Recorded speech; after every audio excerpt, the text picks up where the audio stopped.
In this question, we want to calculate the value of the determinant b1 plus c1, b2 plus c2, b3 plus c3, c1 plus a1, c2 plus a2, c3 plus a3, a1 plus b1, a2 plus b2, a3 plus b3। तो अगर मैं इस determinant के लिए देखूं तो सी ये determinant क्या लिखा हुआ है, दो डिटर्मिनेंट का सम है ना। इसे मैं ब्रेक कर सकता हूँ कैसे। सी मेरे पास पहली टर्म क्या है, अगर मैं देखूंगा तो मैं इस तरीके से ब्रेक करता हूँ कि मेरे पास तीनों में क्या रहे, ए बी सी दोनों डिटर्मिनेंट्स में ए भी रहे और बी भी रहे और सी भी रहे, ठीक है। तो सी अगर मैं पहली में से क्या लेता हूँ, बी लूं, है ना, बी वाली टर्म्स, दूसरे में से ए वाली टर्म्स थी, तो तीसरे में से मुझे सी नहीं मिलेगी, तो यहाँ से मुझे बी लेना पड़ेगा, यहाँ से मुझे सी लेना पड़ेगा और यहाँ से मुझे ए लेना पड़ेगा। तो डिटरमिनेंट कैसे लिखता हूँ मैं, b1 b2 b3, फिर वैल्यू क्या जाएगी c1 c2 c3 और फिर क्या जाएगा a1 a2 a3। ये क्या हो गया फर्स्ट डिटरमिनेंट। एंड सिमिलरली जो सेकंड डिटरमिनेंट अब बचेगा वो क्या हो जाएगा, यहाँ पे टर्म्स क्या बची है हमारे पास में, c1 c2 c3 first term के लिए, देन क्या आ जाएगा a1 a2 a3, फिर क्या हो जाएगा यहाँ से आ जाएगा b1 b2 b3। तो इन दोनों क्या होगा डिटरमिनेंट्स का सम लिखा हुआ है। लेकिन अब हम ऑप्शन देखेंगे तो सारे क्या है a1 b1 और c1 की फॉर्म में। तो हम जितनी बार क्या बोलते हैं, हम अपनी क्या बोलते हैं रोज या कॉलम्स चेंज करते हैं, उतनी बार क्या होगा हमें -1 से मल्टीप्लाई करना पड़ता है।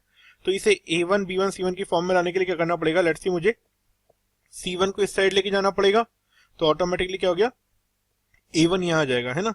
और फिर मुझे क्या करना पड़ेगा, फिर जो a1 यहाँ पे आएगा उसे मुझे यहाँ लेके जाना पड़ेगा।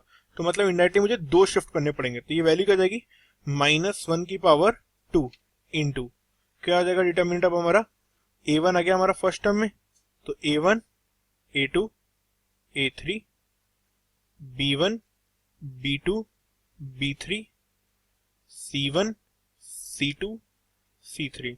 ये क्या होगा फर्स्ट डिटरमिनेंट। अब सेकंड डिटरमिनेंट के लिए भी देखें, सी मुझे a1 को लाना है फर्स्ट पोजीशन पे, एक चेंज, तो जैसे मैं यहाँ लाया c क्या आ गया इस पोजीशन पे आ गया, लेकिन हमें एक और चेंज करना पड़ेगा, तो ये क्या चला जाएगा इस साइड में, तो हमें दो चेंज करने पड़े। तो क्या जाएगा -1 की पावर 2, अगेन क्या जाएगा वैल्यू आ जाएगी इसकी a1 b1 c1 ओ सॉरी a1 a2 और ये क्या है थर्ड टर्म इज a3।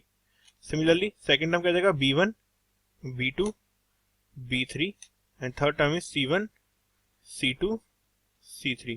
तो ये क्या होगा दोनों वैल्यूज हो गई ना। -1 की पावर स्क्वायर और -1 की पावर स्क्वायर क्या हो जाएगा 1 1 हो जाएगा, तो सम हो जाएगा 2, तो 2 टाइम्स ऑफ